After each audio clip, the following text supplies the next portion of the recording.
Assalamualaikum warahmatullahi wabarakatuh. Nama saya Iwan Asli. Di sini saya akan mempresentasikan mengenai UAS Dasar Keamanan Komputer dengan tema studi literatur Jurnal Keamanan Komputer. Nama saya Iwan Asli, NIM 2104 0101 0043. Mari kita mulai dalam presentasinya. Yang pertama, di pendahuluan kita ada latar belakang yang kita ambil sebagai latar belakang studi literatur ini adalah karena keamanan jaringan komputer saat ini menjadi perhatian utama ketika pada saat kita membangun sebuah infrastruktur jaringan.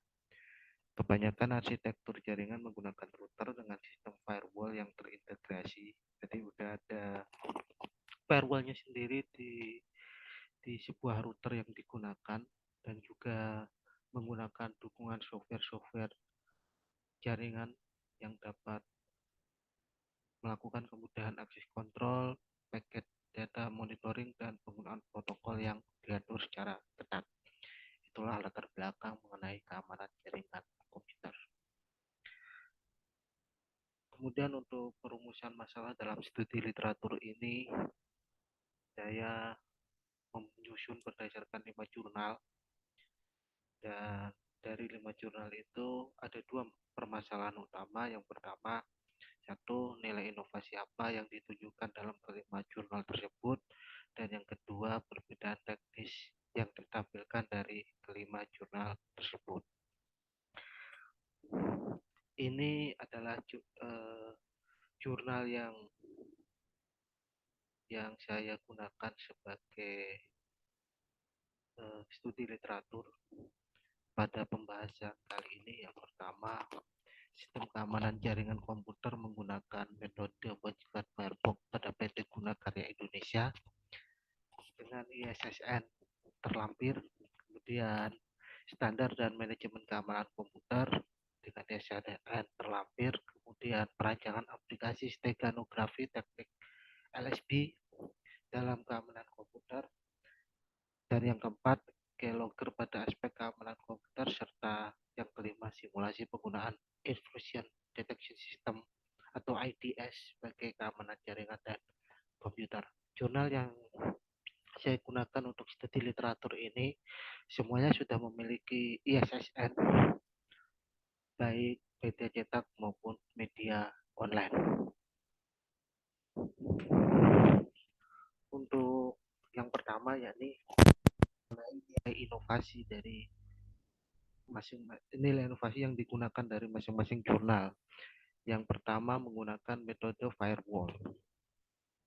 Firewall itu adalah teknik yang suatu model atau sistem mekanisme yang diterapkan baik pada perangkat hardware dan software ataupun pada sistem dengan tujuan melindungi, baik dengan menyaring, membatasi, atau bahkan menolak suatu atau semua hubungan kegiatan suatu segmen pada jaringan pribadi dengan jaringan luar. Ibarat kata seperti ini, ketika misalnya kita berselancar melalui internet, lalu lintas traffic data itu akan dipilih oleh firewall. Tugasnya memilih mana yang bisa diakses, mana yang tidak. Apabila diketahui lalu lintas data itu terlihat mencurigakan ataupun bahkan berpotensi untuk merusak sistem komputer kita, maka firewall ini akan mencegat atau memblokir arus lalu lintas data tersebut. Itu yang jurnal yang pertama. Lanjutannya, firewall ini ada 2. Yang pertama, personal firewall, melindungi sebuah komputer ke jaringan yang aksesnya tidak dihendaki. Firewall ini saat ini berevolusi menjadi semacam software yang ditambahkan. Di software ini berfungsi untuk melakukan proteksi perangkat terhadap virus, anti spyware, anti spam, dan lain sebagainya. Kemudian yang kedua, network firewall. Network firewall ini biasanya berbentuk software yang diinstalasikan dalam sebuah server. Secara mendasar, firewall dapat melakukan hal-hal yang pertama mengatur atau mengontrol lalu lintas jaringan, yang kedua autentikasi terhadap akses, yang ketiga melindungi sumber daya dalam jaringan privat, dan yang keempat mencatat semua kejadian dan melaporkan kepada administrator. Itu tadi jurnal yang pertama. Kemudian yang kedua, jurnal tersebut membahas tentang manajemen operasi keamanan. Ketika kita bicara tentang operasional keamanan itu sendiri, itu cukup luas dan melibatkan hardware, software, prosedur, dan SDM manusia yang mengoperasikannya itu sendiri. Untuk meminimalisasi ancaman, maka diterapkanlah kebijakan keamanan operasional yang memperkirakan hal-hal yang dapat menjadi ancaman serta melakukan prosedur-prosedur keamanan secara konsekuen. Tanpa kebijakan dan prosedur yang baik, maka ancaman dari luar menakutkan, tapi juga ada ancaman juga dari dalam. Jadi setiap divisi teknologi informasi harus punya kebijakan untuk menggunakan dalam menggunakan sumber daya teknologi informasi yang dimilikinya. Kemudian yang ketiga, penggunaan steganografi teknik LSB. Kita bahas dulu steganografi, yakni seni atau ilmu menyamarkan sebuah pesan atau data rahasia di dalam data atau media yang dampaknya biasa saja. Biasanya steganografi itu menyembunyikan teks pada media lain yang telah ada, sehingga teks yang tersembunyi tersebut tidak diketahui oleh pihak lain karena menyatu dengan media lain. Sementara metode least significant bit adalah metode penyisipan ke dalam gambar, di mana kita mengganti bit pada posisi LSB dengan bit yang dimiliki oleh data yang akan disembunyikan. Seperti itu. Dalam steganografi ini, media yang digunakan itu hampir sama persis dengan media yang sebelum disisipi oleh data. Jadi steganografi dengan teknik LSB ini lebih sulit untuk diketahui oleh pihak lain yang tidak berkepentingan. Kemudian yang keempat adalah keylogger. Keylogger ini adalah ancaman pada sistem keamanan komputer karena keylogger itu merekam ketika kita mengetik. Keylogger ini merekam aktivitas keyboard kita. Misalnya kita mengetik password, mengetik username dan lain sebagainya, itu berbahaya ketika perangkat komputer kita disisipi oleh keylogger, maka dia bisa merekam aktivitas keyboard kita. Apa yang kita ketik dia bisa tahu. Nah, keylogger ini bisa berbentuk hardware atau perangkat keras yang biasanya itu dipasangkan pada ujung keyboard sehingga mencegah data yang dialihkan dari keyboard ke CPU.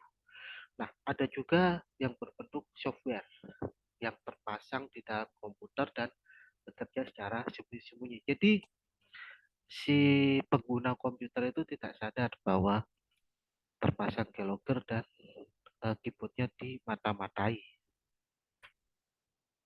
Yang kelima adalah penggunaan Intrusion Detection System atau IDS. Ini adalah sebuah aplikasi perangkat lunak ataupun hardware yang mendeteksi aktivitas mencurigakan dalam sebuah sistem atau jaringan. Dengan IDS ini kita bisa mendeteksi penyusupan secara cepat dengan menggunakan program khusus, bahkan bisa melakukan analisis dan mencari bukti dari percobaan penyusupan. Itu saja untuk nilai inovasi.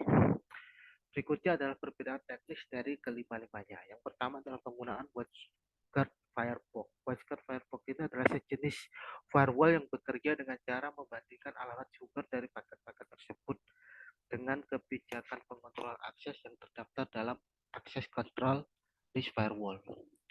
Router yang sudah dipasang Wildcard Firewall akan memutuskan apakah hendak meneruskan paket tersebut atau tidak.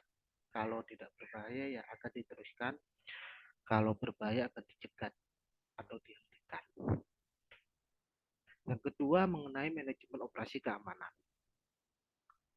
Untuk teknisnya ada tiga. Yang pertama control and protection, berisi pemahaman, pengaturan, dan proteksi pada kegiatan operasional sistem informasi agar dapat mencapai tingkat keamanan yang optimal. Yang kedua adalah monitoring dan auditing. Monitoring dan auditing ini dapat mengetahui dan menjamin sejauh mana keamanan yang sudah dicapai. Yang ketiga, threat and vulnerabilities, yakni SDM yang menggunakan sistem informasi ini paham tentang jenis ancaman dan kelemahan yang dapat mengancam operasional keamanan.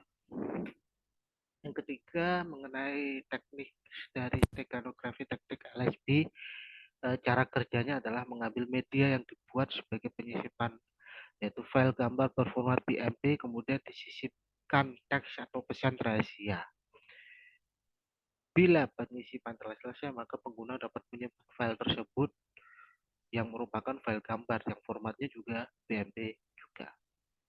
Dan yang keempat, mengenai keylogger ini ada beberapa hal yang patut kita perhatikan untuk mencegah keyboard kita direkam atau data-data sensitif kita diketahui dengan media keylogger. Yang pertama adalah virtual keyboard. Tapi virtual keyboard ini hanya mampu efektif di hardware keylogger. Artinya kalau keyloggernya bersifat software ini percuma karena dia juga bisa melihat apa yang kita ketikkan dengan virtual keyboard. Yang kedua tentu saja menggunakan program anti spyware dan antivirus yang terupdate. Yang ketiga biasanya kita bisa mencari direktori yang disembunyikan karena biasanya pemasang keylogger membuat direktori yang tersembunyi. Yang keempat, kita bisa mengecek di task manager. Apabila ada aplikasi aktif yang mencurigakan, sebaiknya dihapus.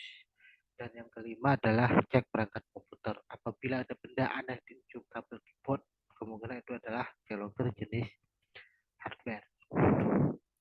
Nah, yang terakhir adalah penggunaan IDS. Pemilihan penggunaan IDS tepat untuk mendeteksi sebuah serangan atau penyalahgunaan dan jaringan komputer dan menjaga integritas data yang ada di dalamnya. Karena dia secara langsung akan memberikan alert apabila ada hal-hal yang dirasa mencurigakan. Kemudian yang kedua, pada komputer yang tidak terpasang IDS tadi, komputer itu tidak dapat mengetahui apa saja yang aktivitas apa saja ada di dalam komputer. Apabila ada serangan atau penyalahgunaan jaringan, mereka tidak bisa mendeteksinya. Dan yang ketiga, IDS bersifat pasif. Jadi hanya mendeteksi saja jika ada serangan ataupun penyalahgunaan. Dan yang keempat, saat penyerang server menggunakan DOS, paket yang dibawa tidak menjadi acuan atau batas serangan ke server tersebut. Jadi membatasi serangan server tersebut tergantung waktu saat memberhentikan. Jadi ketika sudah ada peringatan atau warning mengenai DOS, maka secepatnya harus dihentikan. Nah, kita sampai pada penutup. Kesimpulannya adalah inti dari keamanan komputer adalah melindungi komputer dan jaringannya dengan tujuan mengamankan informasi yang berada di dalamnya. Apa yang kita simpan di komputer ini merupakan data yang berharga bagi orang lain dan bisa saja disalahgunakan. Seperti kita lihat fenomena saat ini Biorka ya, hacker yang mencuri dan membagikan data-data pribadi itu kan sangat-sangat sangat berbahaya lah apabila itu dibiarkan. Kemudian saran dari kami, sebenarnya teknik mengamankan data dan informasi pada media penyebaran komputer itu cukup banyak. Yakni dan salah satunya teknik yang digunakan hendaknya yang paling sederhana adalah kita mengawasi software-software yang terinstall. Apabila ada yang mencurigakan, lebih baik dihapus. Namun, apabila teknik tersebut juga harus dilakukan dengan cermat. Itu saja yang dapat saya sampaikan. Mohon maaf apabila ada kesalahan. Assalamualaikum warahmatullahi wabarakatuh.